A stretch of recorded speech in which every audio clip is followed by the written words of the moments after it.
आपने संतों को कारावास में भेज दिया और बड़े हिंदू राष्ट्र बनाने चले हैं आप। ये छल तो नहीं है ना आपके साथ में? तप, बल और साधना का सामर्थ्य जिसने हम में जागृत किया, सामान्य से सामान्य साधक में, उसका पूजन तुलसी पूजन है। मैंने जब पत्रकार परिषद हुई अभी थोड़ी देर पहले, तो मैंने बताया कि अभी इस दुष्ट चक्र को भेदना है, क्योंकि अभी पैकेट बंद हो गया है। अब तो असलियत पे आ जाओ। जो राजनेता इसमें समाहित होंगे, निश्चित ही उनका पतन निश्चित है, पतन निश्चित है, क्योंकि ये सारे उन विदेशी शक्तियों के दलाल है जो भारत को मरवाना चाहते हैं। जो अपने ही कुल से कुलद्रोही है वो नीच है। पावन राजस्थान की जोधपुर भूमि पर परम पूज्य संत शिरोमणि शिखर पुरुष, योगी योद्धा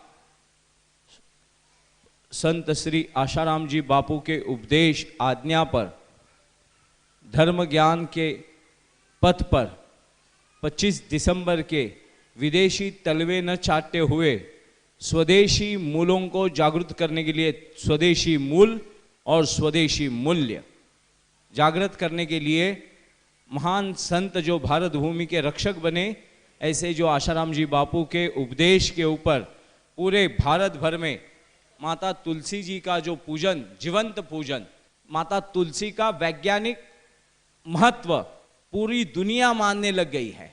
कोरोना के पीरियड में, कोरोना काल में सभी सभी वैद्यकीय डॉक्टर्स, सभी लोग सलाह देते कि तुलसी के पत्ते का सेवन करो, तुलसी अर्क का सेवन करो। और ये लाखों वर्षों से तुलसी हमारे आंगन में निरंतर हमारी रक्षा करती आई है। उसकी कृतज्ञता हम भूल गए थे। हम भूल गए थे कि ये हमारी नींव है, ये हमारी जड़ें है। हम केवल शिष्टाचार कर रहे थे। अब कई जगहों पे तो आंगन में तुलसी भी नहीं है। तो इसको फिर से हमारी दिव्य परंपराओं को जागृत किया। हमें अपने शुद्धि में, हमें बेशुद्ध अवस्था से, निश्चित मूर्छित अवस्था से शुद्धि में लाया। जैसे संजीवनी बूटी बजरंगबली लेके आए और मूर्छित पड़े लक्ष्मण को जगा दिया, वैसे मूर्छित पड़े भारत को जगाने का काम बापू आसाराम ने किया है, आसाराम बापू ने किया है। आपने संतों को कारावास में भेज दिया और बड़े हिंदू राष्ट्र बनाने चले हैं आप। ये छल तो नहीं है ना आपके साथ में? हमें यह सोचना पड़ेगा कि हमें कोई दिशा भूल तो नहीं कर रहा। मैंने पत्रकारों से कहा कि तुलसी पूजन की नींव जिसने जागृत की, हमारा भूला हुआ इतिहास जिन्होंने हमें याद दिलवाया, हमारी कुल की जड़ें किस परंपराओं से है, देवताओं की परंपराओं से है।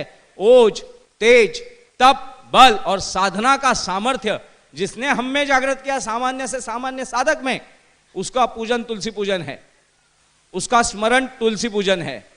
गुरु का नित्य नियमित स्मरण करना ही नित्य नियमित तुलसी पूजन है। हमारी युवक और युवतियों में विदेशी संस्कृतियों का बड़ा उदात्तीकरण करना, प्रमोशन करना, यह हमने अपने देश की सभ्यता को तोड़कर एक नया नियम बना दिया था। हम अपने ही कुल का नाश करने में लगे हुए थे। कुछ विदेशी चापलूसों को खुश करने के लिए हम अपने महापुरुषों के ऊपर लांछन लगाने लग गए थे। और ऐसी जर्जर अवस्था में, दुर्भाग्यपूर्ण अवस्था में हमारा भाग्योदय करने का सामर्थ्य, क्षमता जिस महात्मा में है, जिस महापुरुष में है, वो महापुरुष है आशाराम जी बापू, जो अपनी भारतीय सभ्यता के ऊपर लांछन उड़ाते हैं, जो भारतीय चरित्र के ऊपर हमारी माताएं बहनें इनकी उज्जवल परंपरा को कलंकित करने का जो दुष्ट प्रयत्न करते हैं। निश्चित ही उनका कुल दिखने में भारतीय प्रोडक्ट होंगे, मगर वो सिम कार्ड विदेशी होगा। तो हम सभी साधकों से, सभी प्रयास करने वाले माता और बहनें, साधिकाएं, सभी से ये सीना तान कर उजले माथे से कहते हैं कि देश विरोधी गतिविधियां करने वाले इस देश में उजले माथे से हमारी सभ्यता को नष्ट करने में लगे हुए हैं। बड़ी छल कपट पूर्वक बातें करके, मानवता की बातें करके, सभ्यता की बातें करके आपके सम्मान के ऊपर प्रश्न चिन्ह खड़े करते हैं। तो आप जिस जगह पे हो उस जगह पे डट कर इनका विरोध कीजिए, संतों का प्रचंड समर्थन कीजिए। मैंने पत्रकार परिषद में बताया कि जो डीसीपी लांबा थे, उन्होंने प्रथम पत्रकार परिषद में बताया था कि अरे बलात्कार की धाराएं नहीं लग सकती क्योंकि ये विनय भंग का केस है, केवल हाथ पकड़ना ये विनय भंग हो गया। मगर मीडिया ट्रायल इतना पुरजोर चला कि जो आईपीएस अधिकारी लांबा विवेक संपन्न बुद्धि से कह चुके थे वो भी डर गए, सहम गए, और वहां की राज्य सत्ता ने, राजस्थान की उस समय की यही कांग्रेस की राज्य सत्ता ने लांबा का तबादला करके दूसरे अधिकारी को बता दिया, बैठा दिया, जो अधिकारी उनकी बात अपने मुंह से करे। देशद्रोही शक्तियों की बात आईपीएस की पोस्टोला पहन के बैठे हुए एक अधिकारी करने लगा, और जैसे कि वो सब अपने घर का अनुभव बता रहे हो माँ बहनों के ऊपर का, इतना फूट फूट कर रोने लगे पत्रकार। मैंने जब पत्रकार परिषद हुई अभी थोड़ी देर पहले, तो मैंने बताया कि अभी इस दुष्ट चक्र को भेदना है क्योंकि अभी पैकेट बंद हो गया है, अब तो असलियत पे आ जाओ, अब तो अपनी कुल की सेवा करो। वो समय था 9 साल पहले का जब पैकेट चालू था, आपको चाय पानी नाश्ता 5 स्टार होटलों में रुकवाना, आपके टेबल के नीचे से पैकेट, आपके पैकेज आते थे आपके चैनल्स को, और आप चिल्लाओ अपने बाप के विरोध में, अपनी माँ को लगाओ कलंक। क्योंकि बापू के विरोध में बोलना मतलब अपनी सभ्यता को कलंक लगाना है, और पत्रकार अगर भारतीय है तो वो अपने कुल के कुलद्रोही है। जिन्होंने बवंडर मचाया, जिन्होंने षड्यंत्र रचा, जो राजनेता इसमें समाहित होंगे, निश्चित ही उनका पतन निश्चित है, पतन निश्चित है। जो व्यक्ति कृतज्ञ है उसमें ईश्वरी तत्व है, और जो कृतज्ञ है, जो अपने ही कुल से कुलद्रोही है, वो नीच है। हम कोई जाति भाषा प्रांत वर्ण प्रांत में बटे सारे हिंदू, सारे भारत भूमि के भक्त, भारतीय परंपराओं के उपासक और साधक, शैव वैष्णव शाक्त स्मार्त गणपत्य, उपासनाएं अलग अलग मार्ग से जाती होगी, मगर लक्ष्य तो हमारा एक ही है, भारतीयत्व। भारत की मूल सभ्यता को, मूल संस्कृति को, प्राण को जगाना हमारा लक्ष्य है। अब बीच में कई बार तो भाषा और प्रांतों में लगा देते हैं, कई बार जातियों में बंटवाते हैं, मगर तुलसी ना जाति की, ना भाषा की, ना प्रांत की, ना वर्ण की, ना भाजपा की, ना कांग्रेस की।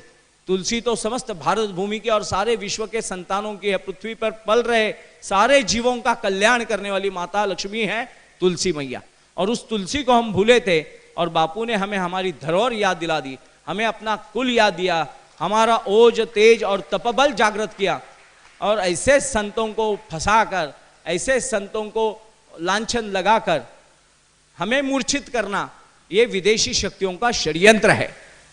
आप सरलता से, सूक्ष्मता से भी और जड़ता से भी, दोनों तरीके से जान लीजिए कि आपको अगर खत्म करना है, आपको उनके प्रोडक्ट बेचने हैं विदेशियों के, उनके प्रोडक्ट आपके घर घर पे लाकर आपके कुल का नाश हो या सर्वनाश हो, उनको कुछ नहीं पड़ी। तो यही कारण बना बापू को लांछन लगाने का, क्योंकि मैंने देखा है कई मुल्ला मौलवियों ने वास्तव में छोटी छोटी बच्चियों के ऊपर बलात्कार किए हैं, ईसाई मिशनरियों ने भी वही घिनौने काम किए हैं, मगर उनके विरोध में कोई मीडिया खड़ा नहीं हुआ, उनके विरोध में कोई राजनीतिक दल खड़ा नहीं हुआ, क्योंकि ये सारे उन विदेशी शक्तियों के दलाल है जो भारत को मरवाना चाहते हैं। भारत में से अगर भारत को नष्ट करना है तो भारत को नष्ट करने के लिए संतों के ऊपर लांछन लगाना इन्हों दुष्टों का मुख्य कारण है, और इसी कारणवश परम पूज्य बापू जी के ऊपर लांछन लगाकर भारत की सभ्यता और साधना को बदनाम करना, कुप्रचार करना, दुनिया भर में भारत की साधना और सभ्यता के प्रति प्रश्न चिन्ह खड़ा करना, ये षड्यंत्र है। मुझे कोई चिकित्सा नहीं करनी, क्योंकि मेरी माँ का चारित्र्य और मेरी पिता का पवित्रता, इसके बारे में मुझे कोई शंका उपस्थित नहीं करनी, और ना तो मुझे चिकित्सा करनी है। दुष्ट जो चाहे बोले, मैं मेरे कुल का कुलाचार संतों के चरणों की पूजा से करता हूँ, संतों के स्मरण से और संतों ने कहे गए मार्ग का आचरण करने से ही मेरे कुल का उद्धार होगा। मैं निश्चिंत हूँ, मेरे मन में कौन सी न्यायपालिका क्या कह रही है, कौन से राजनीतिक पक्षों के दलाल क्या कहते हैं, मुझे कुछ पता नहीं। मुझे मेरी माँ के कोख के ऊपर पूर्णतः विश्वास है। मैं आशाराम जी बापू का एक साधु संत हूँ।